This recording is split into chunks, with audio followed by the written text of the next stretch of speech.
Marilene Rita Rodrigues da Silva, código 890, cargo cuidadora folguista.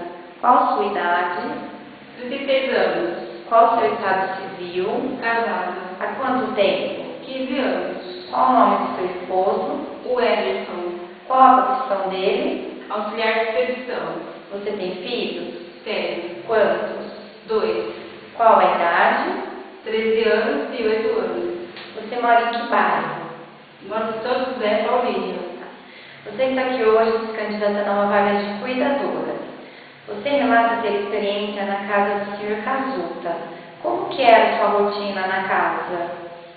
Eu entrava às 7 da manhã, saía às 7 da noite e meus cuidados com ele eram banho, aspiração de secreção quando necessário, medicações de horário e ele é independente. Quanto tempo ficou na casa?